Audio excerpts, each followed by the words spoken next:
Bienvenue à ce deuxième tutoriel consacré à l'intégration d'ombrage dans Affinity Photo et dans Photoshop.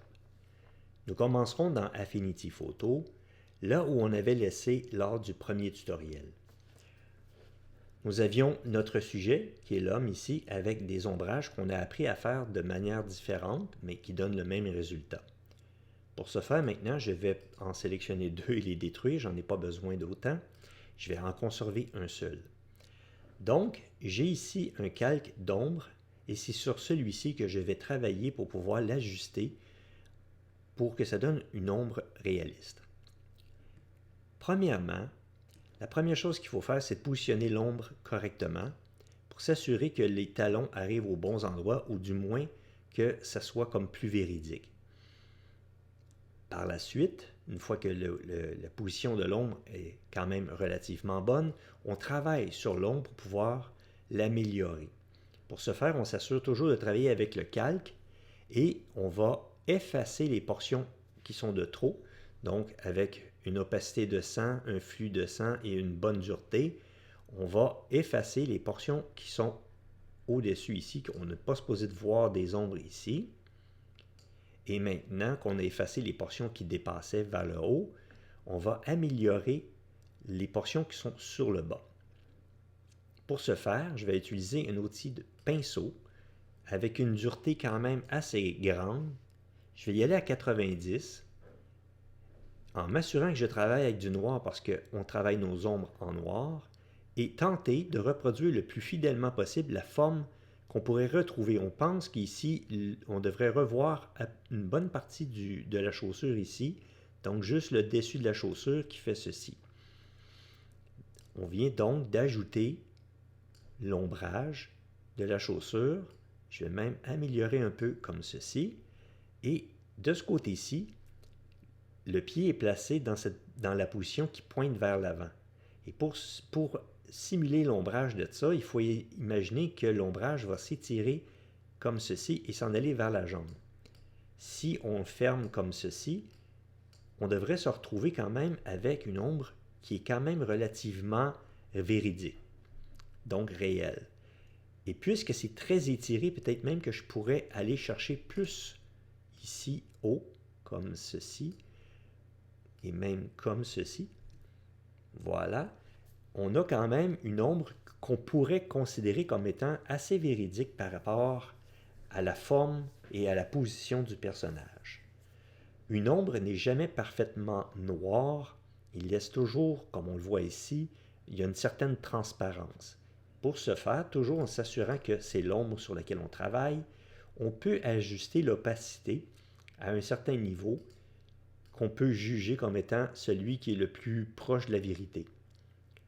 Moi, je dis que ça, c'est quand même pas si pire, mais je vais vous montrer une autre méthode. Soit vous l'ajustez globalement comme ceci, et vous acceptez votre ombrage tel quel, ou vous le laissez à 100% ici, mais vous ajustez plutôt un masque d'ombrage. Donc, pour l'ombre, je vais cliquer sur masque, donc masque de calque.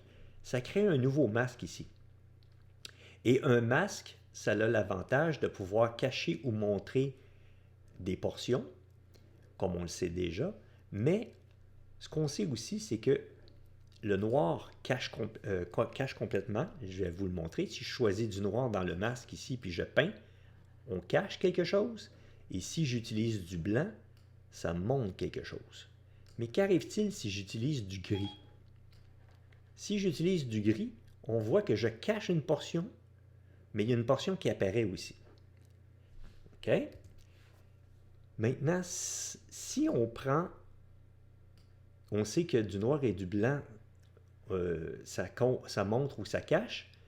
Qu'est-ce qui arrive si on utilise sur notre masque un dégradé? On va aller voir ici avec l'outil dégradé qui est ici.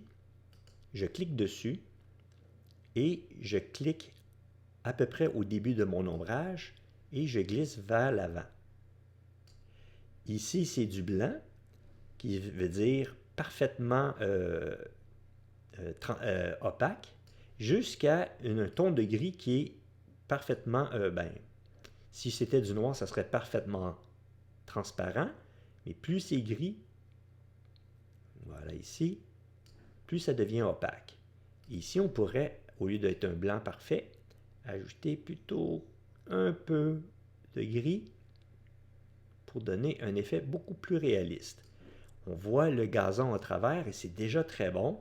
Peut-être ici, je n'ai pas mis la bonne teinte. J'ai juste sélectionné le petit point qui est ici et choisir un petit peu plus foncé, comme ceci.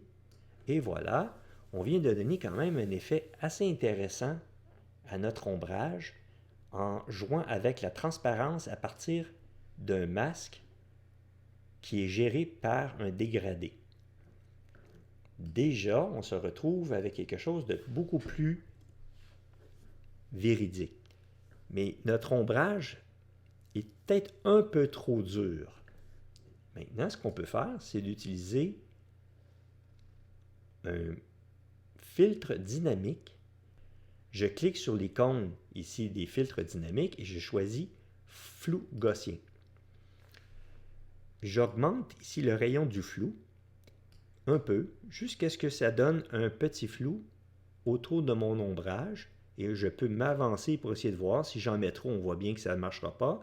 Si j'en mets juste assez, juste un peu, ici peut-être 2 pixels, donc tous les 2 premiers pixels vont être plus flous que le reste.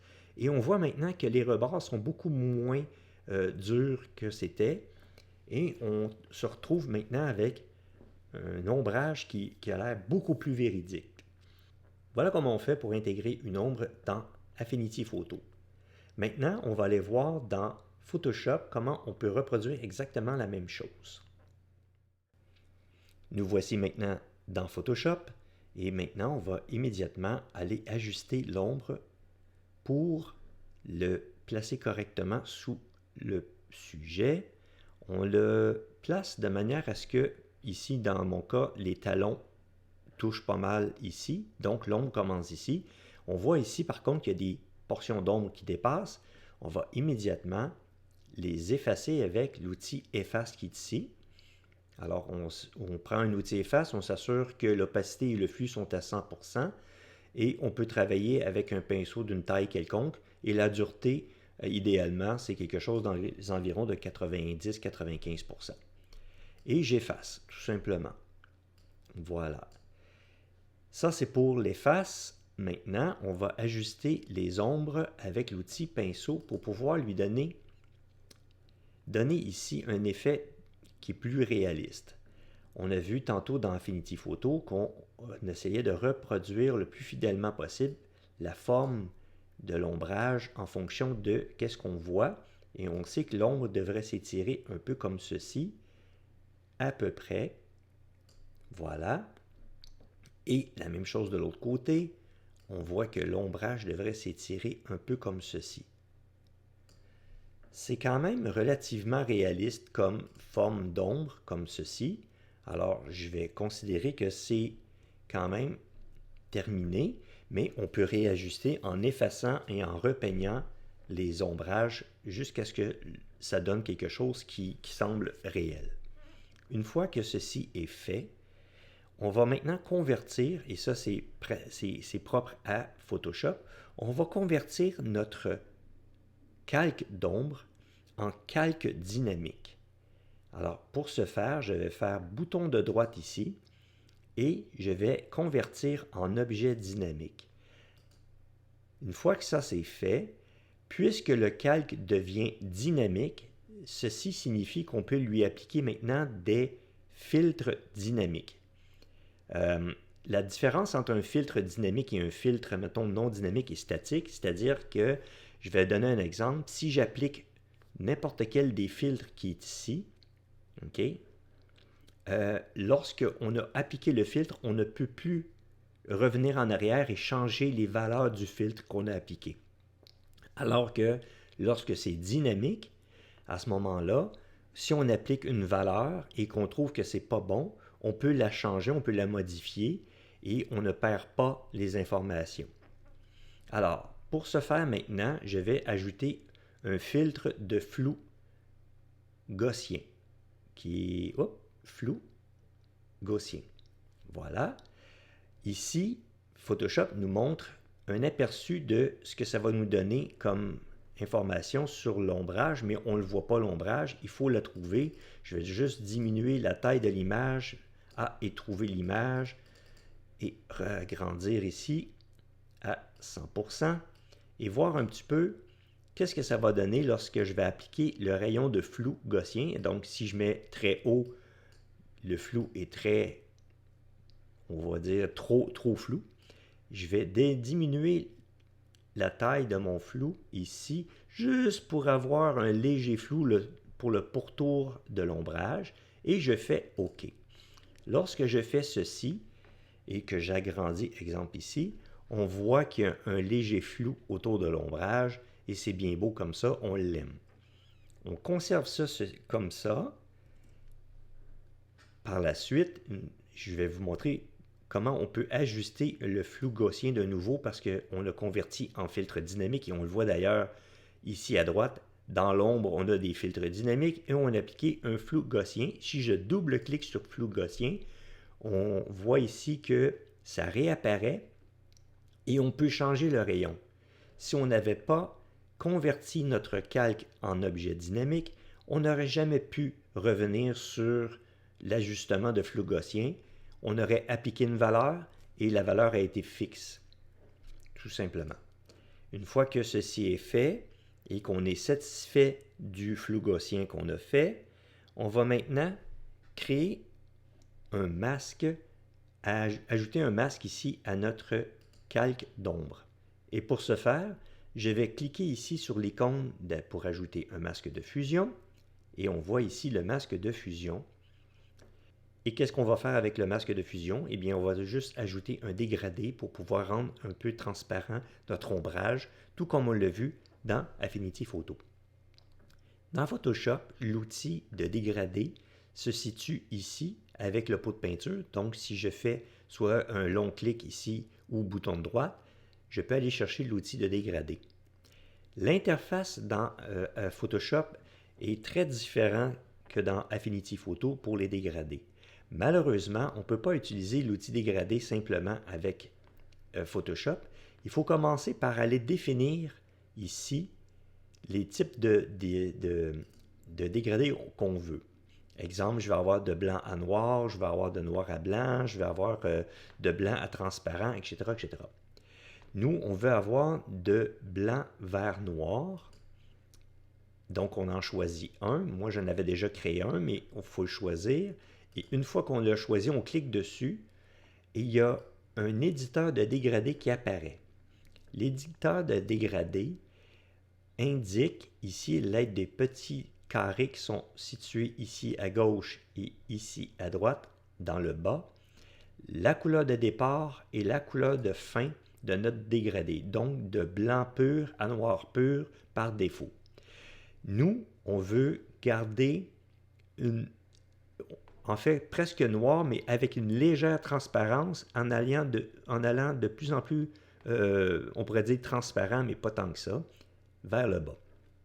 Il faut donc commencer peut-être avec un blanc, et là il faut cliquer sur la couleur, un blanc mais pas tout à fait blanc, on va dire, admettons, comme ceci, et on fait OK. Donc ça c'est la valeur de départ, et la valeur de fin, on l'a choisi, et on veut avoir aussi un blanc, mais légèrement plus grisâtre que notre premier blanc, et on fait OK. Alors, on a un léger dégradé d'un gris très pâle à un autre gris à peine un peu plus foncé. Et une fois qu'on a établi les deux valeurs, on doit faire OK. Ensuite de ça, amener la croix ici, puis déterminer à quel endroit on veut que ça commence. Cliquer sans lâcher la souris, glisser vers le bas et relâcher la souris lorsque c'est fini. Ici, j'ai été chanceux, je suis tombé sur des valeurs qui font mon affaire. Donc, il y a un léger dégradé qui s'est formé et je considère que c'est déjà bon. Mais admettons que je me serais trompé et que j'aurais appliqué les mauvaises teintes ici, Bien, malheureusement, dans Photoshop, on ne peut plus retourner pour changer les valeurs comme on l'avait dans Affinity Photo, jusqu'à ce que ce soit les valeurs qu'on aime.